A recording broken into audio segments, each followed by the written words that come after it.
The tray tilted an inch, and that was all it took. Josephine Calder's champagne caught the corner of his sleeve, and she spun on him in front of 200 guests, her voice climbing sharp over the string quartet. "Do you know what this dress cost? Do you know what any of this cost?" West said nothing.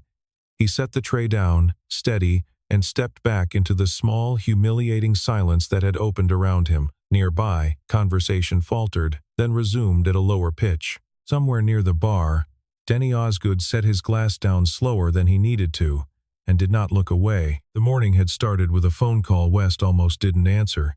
Standing in his kitchen at 6 in the morning with the coffee half poured, and his shirt still unbuttoned, Poppy appeared in the doorway already dressed, backpack on, insisting she could come along, that she wouldn't get in the way, that Mrs. Halloran's flu wasn't her fault, and it wasn't fair that she should lose a whole Saturday over it. West crouched to her height and told her the truth, which was that he had nobody else to watch her, that the sitter service hadn't called back, and that today of all days he needed her to be good, quiet, patient.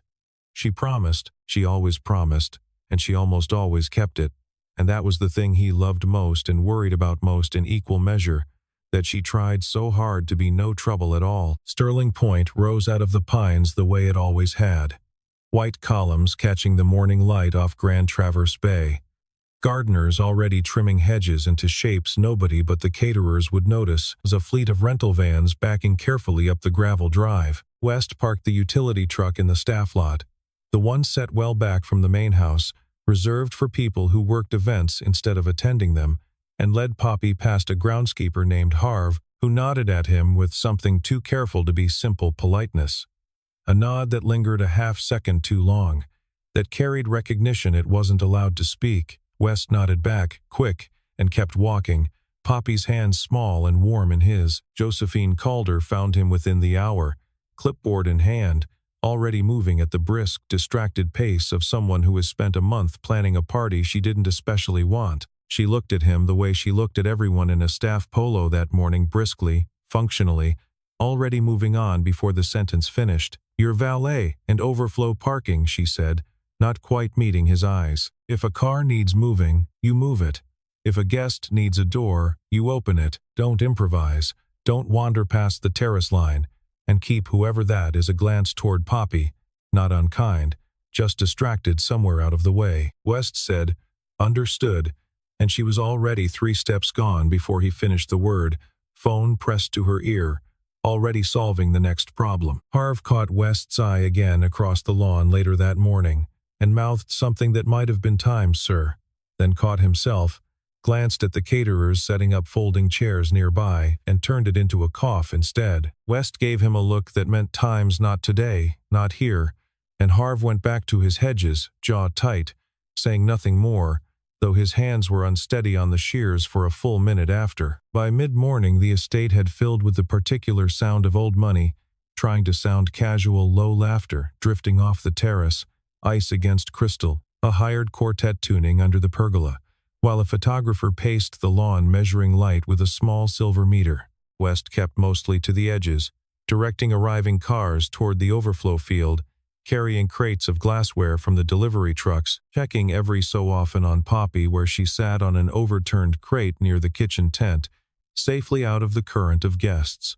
Nobody there knew his name. Nobody there was supposed to, and for 3 years that anonymity had felt less like a loss and more like a small private mercy. His phone buzzed in his pocket a little before 11, and the number on the screen made his stomach tighten before he'd even answered his family's attorney, Marlene Voigt, calling 2 days ahead of the board vote she'd been warning him about for weeks. He stepped behind the equipment trailer, out of earshot of the tent crews, and picked up. "They're pushing the vote up," she said.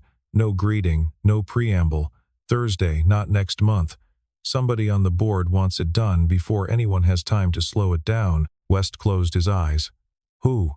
I don't have a name yet. I have a pattern." He could hear papers shuffling on her end, the particular urgency in her voice she only used when something had genuinely alarmed her. "Somebody's been buying up proxy votes in Sterling Group through shell entities for 8 months. Quiet, small enough that nobody flagged it until last week. If it goes through Thursday, whoever's behind it controls enough proxies to force a vote your father would never have allowed." I said I wasn't doing that anymore. I said that in writing, Marlene. You said that when Elena died and you needed to disappear for a while. I understood it then.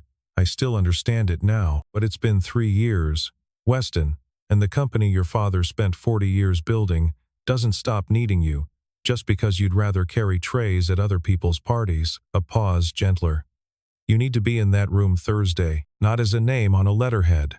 In the room, in person, where it counts. I'll think about it, he said, and hung up before she could push further, because thinking about it was easier than admitting he already knew what he'd have to do. He stood there a moment longer, watching Poppy through the gap between the trailer and the tent, bent over a coloring book Denny had produced from somewhere without a word, tongue between her teeth in concentration, and something in his chest loosened and tightened at once, the old ache of wanting to protect his daughter from a world he'd once belonged to, and the newer, quieter fear that he couldn't protect her from it forever. Denny appeared a moment later, quiet as weather, the way he always did.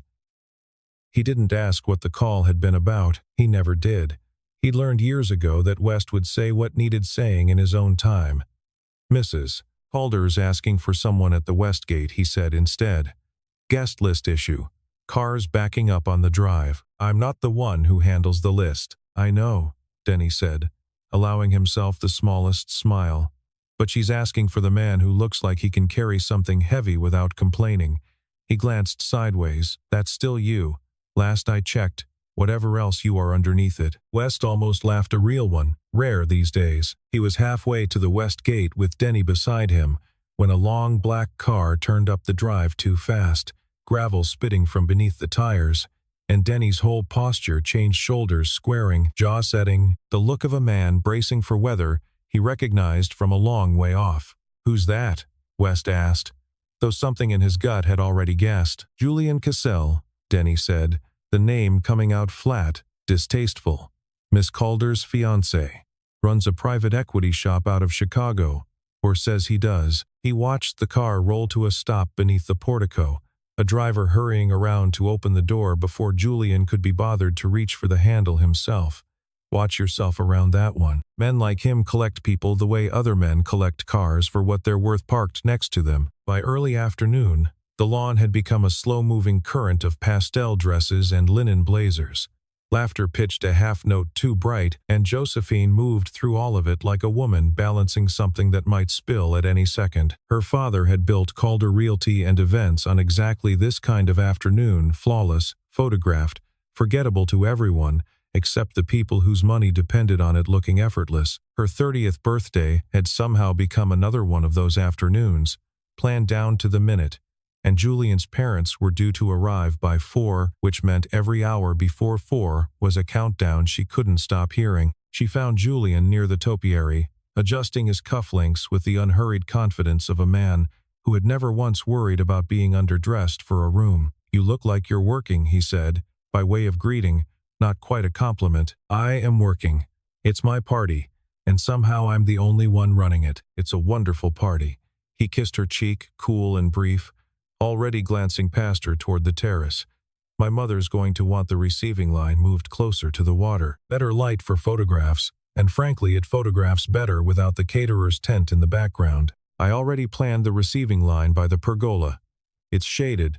It's easier for the older guests. Then unplan it, he said lightly, the way he said most things that weren't really requests at all, and walked off toward the bar before she could finish her sentence. Josephine stood a moment, jaw tight, and then did what she always did when Julian rearranged her plans without asking.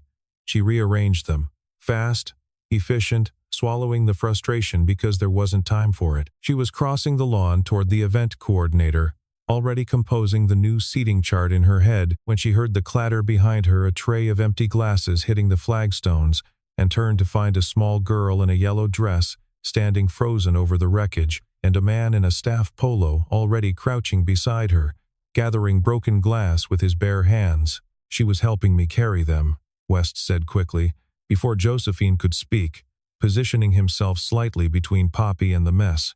It's my fault. I shouldn't have let her that close to a full tray. But Josephine's afternoon had already cracked somewhere else entirely. Julian, the receiving line. The countdown to 4 o'clock, and the crack found its way out sideways, aimed at the nearest available target, "This is a professional event," she said, voice sharp enough to turn heads at the nearby tables, sharp enough that the quartet's cellist glanced up mid-phrase. "If you can't keep your own staff area contained, I will find someone who can. This isn't a daycare. It won't happen again. It had better not." She was already turning away, already moving toward the next crisis, and didn't see the way West's hand found Poppy's shoulder and drew her gently behind him, didn't see him crouch to her level and tell her quiet that it wasn't her fault, that grown-ups sometimes had bad days that had nothing to do with anyone else, that it was all right to feel like crying and all right not to. Didn't see Poppy nod, eyes bright and unblinking, jaw set with the fierce, private effort of a child determined not to cry in front of 200 strangers. Julian watched the whole thing from the bar, a drink already in hand, and said nothing at all. His silence had its own weight, the particular contempt of a man who believed some people existed to be inconvenienced and others to be accommodated, and he had long ago decided which category the man in the staff polo belonged to. The kitchen tent was a different country entirely. Steam and clatter and the low, constant hum of people who had somewhere to be but weren't in a hurry to be cruel about getting there. The head chef, a broad-shouldered woman named Rosa, who'd worked Sterling Point events for 11 years and had opinions about most of the people who hired her, took one look at Poppy's red-rimmed eyes and set a small plate of strawberries in front of her without a word, then squeezed West's shoulder once on her way past. A wordless kind of solidarity. "Rough one out there," Rosa said. "Not really a question. She'll be all right. She's already all right. Look at her." Rosa nodded toward Poppy, who had abandoned her strawberries entirely to comfort a younger server named Toby, no older than 19, who dropped and shattered a dessert plate near the tent flap, and looked like he might genuinely be sick about it, hands shaking as he swept up the pieces. "It's okay," Poppy told him, patting his arm with the solemn authority of an 8-year-old who has decided to fix something that is not, technically, hers to fix. "My dad drops things too. Everybody drops things. It's just glass." Toby laughed despite himself, some of the color coming back into his face, and West watched his daughter with the particular ache of a man who missed her mother most in moments exactly like this one. Elena had been the kind to comfort strangers before she comforted herself, the kind who noticed who was struggling in a room before she noticed anything else about it. 3 years on, and he still caught Poppy doing something so purely her mother's that it stole the breath out of him, some gesture or turn of phrase that had no business surviving a person who'd never really known her mother long enough to learn it on purpose. Denny slipped into the tent a few minutes later, carrying 2 plates he hadn't asked anyone's permission to make, set them down without ceremony in front of West and Poppy, and lingered a beat too long before he spoke, glancing once toward the tent flap to be sure no one was listening. "You all right?" "I'm fine." "I didn't ask if you were fine. I asked if you were all right." Denny's eyes flicked toward the party beyond the canvas, toward the low murmur of 200 people who had no idea what they'd just watched. "It's a lot, standing there and taking it, knowing exactly what you could say if you wanted to end it in one sentence. I don't want to. Not like this. Not with her watching." West nodded toward Poppy. "I know," Denny said quietly, picking up an empty tray to carry back out. "Doesn't make it any easier to stand here and watch you do it." What none of them saw was Josephine, pausing at the edge of the tent, a little later on her way to fix the receiving line, catching sight through the gap in the canvas of a small girl, patting a stranger's arm, and telling him everyone drops things. "It's just glass." She stood there longer than she meant to, clipboard forgotten at her side. Something about it snagged in her chest, some small, unwelcome thought that surfaced and refused to fully form, that the man she'd just humiliated in front of 200 people had raised a child who comforted strangers on instinct, and she pushed the thought away before it could finish because Julian's parents would be arriving in 90 minutes, and there wasn't room today for anything that wasn't the party. The afternoon wore on, and Julian wore on with it, in the particular way certain men do at parties that aren't quite about them. He corrected a server's wine pour with a comment loud enough to be humiliating, something about how a $200 bottle deserved better than an amateur's wrist. He called Josephine's father a good little earner to another guest, not quite quietly enough for her not to hear it from 6 feet away. He told a valet, not West, a different one, a college kid working his first big event, that he'd docked a tip over a scuff on his car door that had, in fact been there since spring, and did it in front of 3 other guests, as if the humiliation were part of the payment. Josephine noticed all of it, in the accumulating way a person notices a slow leak drop by drop, until the floor is wet before they've admitted there's a problem at all. She'd spent 2 years telling herself Julian's sharpness was ambition, that his impatience with people who moved slower than him was simply the cost of being brilliant, and today, for reasons she couldn't fully name, well, the excuse wasn't landing the way it used to. She found herself replaying, unbidden, the sound of her own voice snapping at a stranger over a tray of glasses, and didn't much like how closely it had echoed his. She was reaching for a fresh glass of wine near the terrace when Julian's phone rang, and he stepped a few feet away to take it, voice low, and clipped in a way that didn't match the party around him. She caught only fragments over the quartet's music times Thursday. Before it's public, she won't even see it coming. Trust me times, and something about the tone made her turn, made her watch him a beat too long, though she couldn't have said exactly why the words unsettled her. Business, she told herself. It was always business with Julian. She told herself a great many things that afternoon, one after another. The way a person shores up a wall they can already feel cracking. West saw the exchange from across the lawn, close enough to catch the shape of it if not the words, and felt something in his jaw tighten that had nothing to do with the tray of broken glasses or the sting of being scolded in front of strangers hours earlier. He knew men like Julian. He'd spent years in rooms full of them before Elena died, before he'd walked away from all of it boardrooms, galas, men who measured a room by who in it could be useful and who could be dismissed. He recognized the particular arrogance of someone who believed contempt was a currency he could spend freely, certain no one would ever make him pay it back. His phone buzzed again as the sun dropped lower over the bay, gilding the water gold behind the pergola. Not Marlene this time. Denny, 3 feet away, phone already in hand, face unusually still, the careful stillness of a man holding something he isn't sure how to say out loud. Legal sent something over, Denny said quietly, stepping close enough that no one else would hear. You need to see it before tonight's over. It can't wait until Thursday. West glanced once toward Julian, still holding court near the bar, still entirely at ease in a way that suddenly looked less like confidence and more like calculation. How bad? Bad enough that I didn't want to say it out loud standing here, Denny said, and started walking toward the trailer without waiting to see if West would follow, certain that he would. Denny led him behind the equipment trailer again, the same spot as that morning, and handed over his phone without preamble, thumb already scrolled to the right page. The document on the screen was dense with the kind of language that took West 3 read-throughs to fully understand, but the shape of it became clear, fast enough someone had spent 8 months quietly acquiring proxy votes in Sterling Group through 4 different shell entities registered in 3 different states, all 4 traceable, with enough patience and the right forensic accountant, back to a single name buried 3 layers down in the paperwork. Julian Castle. He's been building toward Thursday's vote since spring, Denny said, voice low. If it goes through, he controls enough proxies to force the merger vote his way sell off the hospitality division piece by piece, before anyone at the company even realizes he's involved, before your father's board even knows whose hand is on the lever. West felt something cold settle under his ribs. And Josephine, there's more.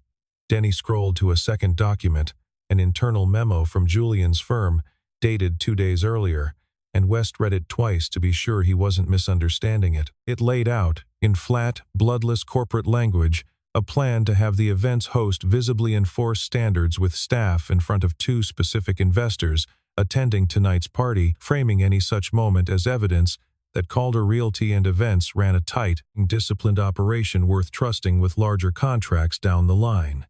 Josephine's temper that afternoon, aimed at a man with a broken tray of glasses, hadn't been an accident Julian merely tolerated. It had been engineered. He'd wanted the scene. He'd counted on it. Had likely known exactly which investors were watching from the terrace when it happened, had perhaps even chosen the moment to make the phone call that pulled Josephine's attention thin enough to snap. West thought of the way Julian had stood there afterward, drink in hand, saying nothing, and understood now that the silence hadn't been indifference at all. It had been satisfaction. West stood there a long moment, the document glowing pale in his hand, the party's noise suddenly very far away, muffled like it was coming from underwater. He thought of Poppy's red-rimmed eyes that afternoon, of how quickly she'd tried to hide them. He thought of Josephine's face, sharp and certain and utterly unaware that she'd been maneuvered into becoming a piece on someone else's board, used without her knowledge to build a case for a merger that would gut a company she had no idea she was even connected to. He thought of his father, 3 years gone, and of the company that still carried his name on its letterhead, and of 3 years spent choosing to disappear because disappearing had been so much easier than remembering who he used to be, what he used to be responsible for. "I need to think," he said, handing the phone back. Though even as he said it, he understood there wasn't time left to think, not really, that some decisions announce themselves as already made the moment you finish reading the evidence, and all that's left is the formality of admitting it. He didn't get the chance. Across the lawn, near the terrace, a chair scraped back too fast, and a voice rose in alarm. Josephine's aunt, calling out for help, and beneath her arm, folding slowly toward the flagstones, was West's own mother, Margaret Sterling, 74 years old and white as the tablecloths. One hand pressed flat against her chest, the other grasping blindly for something to hold on to. West was moving before he'd consciously decided to move, cutting straight across the lawn through a crowd that scattered out of his way. He dropped to his knees beside his mother on the flagstones, and the years of careful anonymity fell away from his voice like a coat he'd forgotten he was wearing. "Someone call Dr. Fenwick. Tell him it's Margaret. Tell him to bring the kit from the boathouse now." His voice carried, flat and absolute, cutting clean through 200 conversations until the lawn went quiet around it. Denny, car around front. Rosa, water and a cool cloth, fast. Nobody hesitated. A young valet sprinted toward the boathouse without a single question. Rosa appeared with water before anyone had finished repeating the order, and through all of it, up and down the lawn, the staff used his name, not the valet, not the man who moved cars and swept broken glass off the flagstones with his bare hands. "Right away, Mr. Sterling." "On it, Mr. Sterling. Ambulance is 4 minutes out." The words rippled outward like something breaking the surface of still water until the quartet stopped playing and 200 people stood in a silence thick enough to touch, staring at a man they'd spent all afternoon not seeing. Josephine stopped dead at the edge of the terrace, staring at the man kneeling over Margaret Sterling with one hand steady on her wrist, giving orders in a voice built for being obeyed instantly and without question. The valet, the staff polo, the tray of broken glasses she'd screamed about 6 hours earlier. Her mind reached for both versions of him at once and couldn't hold them together. Behind her, near the bar, Denny was no longer waiting quietly for a better moment. He'd pulled 2 board members aside, men who'd flown in for the party and would be in Thursday's meeting regardless of what happened tonight, and was speaking low and fast, phone held out flat between them. Documents open on the screen, page after page. One of the men's faces changed as he read, color draining from it, jaw setting hard, a hand coming up to rub across his mouth the way people do when they're recalculating everything they thought they knew about someone.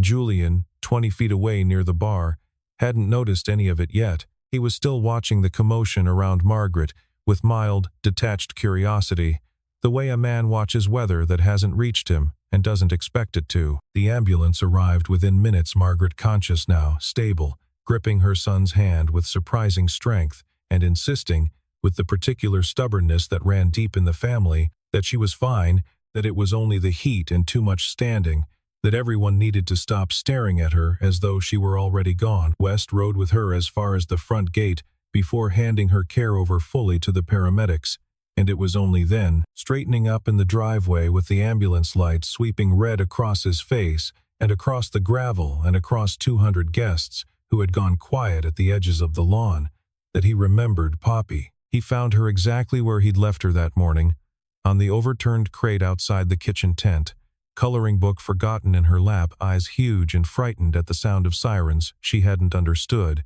and no one had thought to explain. He crossed the distance in 4 strides and lifted her before she could ask a single question, her arms locking hard around his neck, her whole small body shaking once before going still and heavy against him, the particular stillness of a child who has just decided, all at once, that it's safe to stop being brave. Nothing that had happened on that lawn, not the vote, not Julian, not 200 strangers learning his real name in a single unbroken minute, mattered more to him in that moment than the weight of his daughter finally, fully relaxing in his arms. Julian was gone by midnight, escorted quietly to his car by two men from the board who no longer needed convincing. The documents Denny had carried around all evening, now sitting open in 3 separate inboxes, belonging to people who could end a career with a single forwarded email. He didn't argue on his way out, didn't raise his voice, didn't offer a single word in his own defense.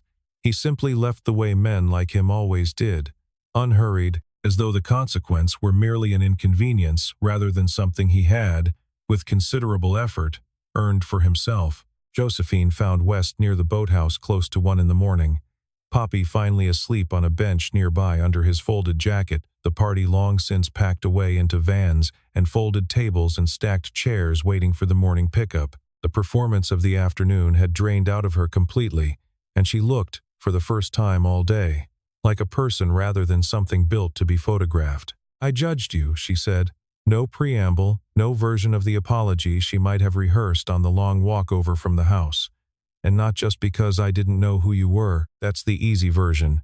And I could hide behind it if I wanted to tell myself it was all a misunderstanding, that anyone would have reacted the way I did with the information I had. But I judged you before that this afternoon, over a tray of glasses, when I thought you were nobody at all and nobody who mattered. That's the part I can't take back, no matter what I say tonight or how well I say it." West didn't answer right away. He watched the water instead, black and quiet under the dock lights, listening to it lap against the pilings. "That's the part that actually matters," he said finally. "Not the name, not the company, the money, all of it, none of that's who I am. It's just what happened to be true tonight.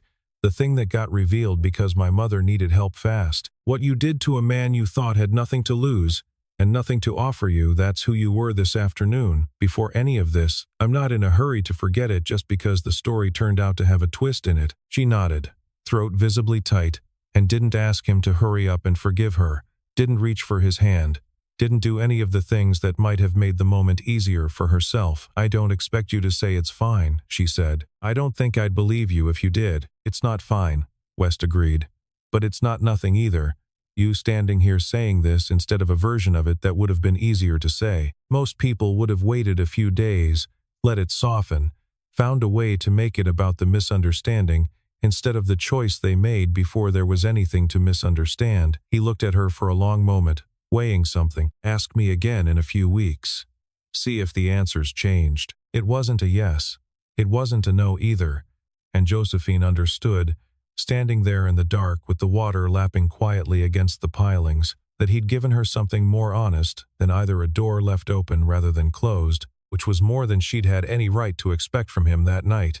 Somewhere behind them, a phone buzzed with the first of what would become dozens of messages. Investors, board members, a reporter from a Traverse City paper who'd already caught wind that something significant had happened at the Calder birthday party. Neither of them reached for it. For a while longer, they simply stood there together in the dark, saying nothing else, and it was enough. By the following week, Sterling Point's boardroom held a very different kind of gathering. No quartet, no champagne, just 11 people around a long table and a thick folder of evidence. Denny had spent 3 sleepless nights preparing alongside Marlene Voigt. Julian Castle's name came up 11 separate times in 90 minutes, laid out point by point across shell entities and forged signatures and a paper trail that led, in the end, exactly where the first document had promised it would. The vote, when it finally came, was 7-1. His proxy holdings frozen pending a federal inquiry his own carelessness had all but guaranteed. Josephine sat 2 chairs down from West that morning.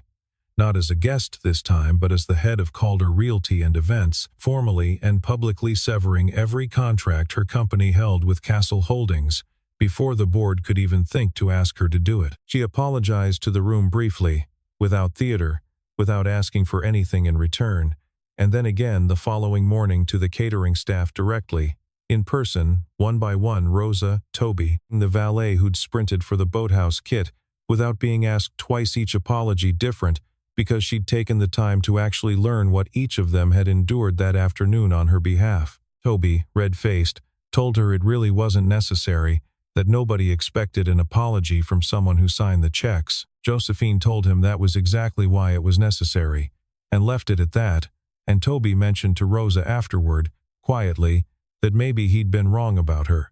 She found West afterward in the garden behind the estate office, where Margaret Sterling, recovering well and twice as opinionated as before her collapse, had commandeered him into repotting an unreasonable number of hydrangeas.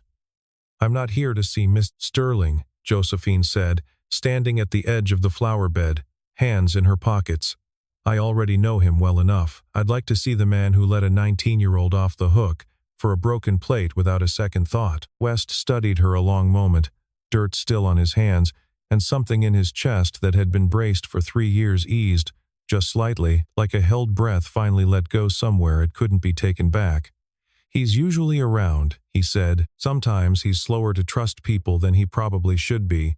Old habit." "I can wait," she said, and meant it, and didn't move to leave. Margaret, watching the exchange from a garden bench with the particular delight of a mother who has waited a long time to see her son unguarded around someone, said nothing at all, which was, for Margaret Sterling, its own kind of loud approval. She simply handed West another hydrangea, and pretended not to notice how much longer he took potting it than the last one. Over the weeks that followed, Josephine came back more than once, sometimes with a reason, sometimes with none at all, sometimes just to sit on the porch steps, while Poppy narrated an elaborate game involving the dog and an invented kingdom of her own devising. West never asked her to stay longer than she wanted to, and she never left as quickly as she'd planned to when she arrived, and neither of them remarked on the pattern, though both of them noticed it. Late summer found the gardens at Sterling Point full and green, the party a full 6 months behind them, the boardroom drama long since settled into paperwork and closed files nobody needed to reopen. Poppy ran barefoot between the flower beds, laughing at nothing in particular, chasing a dog that belonged to no one and everyone at once, her coloring books abandoned in favor of the actual outdoors for the first time all summer. Josephine arrived through the side gate carrying a small paper bag, no clipboard tucked under her arm, no schedule pulling at her attention, and crouched down to hand Poppy a wrapped gift for absolutely no occasion, except that she'd seen it in a shop window downtown and thought immediately of her. Poppy tore into the paper without ceremony, gasped at whatever was inside, and launched herself at Josephine with the kind of hug that only children give, total, unguarded, without a shred of self-consciousness. West watched them from the porch, arms crossed loosely, something easy in his posture that hadn't been there a year before, something that had taken most of a year to earn back. Sterling Group had settled, in the months since, into the kind of quiet, unglamorous stability his father would have recognized a new compliance officer, a board that met his eyes now, instead of his letterhead, Marlene finally able to take a vacation she'd been postponing since Elena's funeral. He still carried boxes at Sterling Point sometimes, though everyone there knew his name now, and Harv no longer had to swallow the word before it left his mouth. Josephine climbed the porch steps eventually and stood beside him, and for a while neither of them said anything at all, just watched Poppy race across the grass with the dog at her heels, chasing something neither of them could see, and neither of them needed to. Poppy finally collapsed onto the grass, breathless and laughing, the dog flopping beside her, and called up to the porch that they should come see the flowers she'd found growing wild by the old boathouse pail. Papery things Margaret had once told her were the same ones Elena used to plant along that same stretch of fence years before Poppy was born. West went still for a moment at the mention of it, the way he still sometimes did at the edges of Elena's memory, and Josephine, without quite meaning to, reached over and rested her hand lightly against his arm, not to fix anything, just to be there while it passed. It passed. It always did, more gently now than it once had, and West found he could stand in that particular ache without it swallowing him the way it used to. He looked down at Josephine's hand on his arm, then out at his daughter sprawled in the grass calling their names, and thought, not for the first time that summer, that there were worse ways for a life to rebuild itself than slowly, in a garden, with people who stayed. Her hand found his on the porch railing, and he didn't move it away. It wasn't a declaration. It didn't need to be, not after everything that had already been said and unsaid between them over 6 quiet months of hydrangeas and second chances. It was only the smallest closing of a distance that had once, on a lawn full of strangers, seemed impossibly wide and was now, standing here in the last gold light of August, no more than the width of a single hand.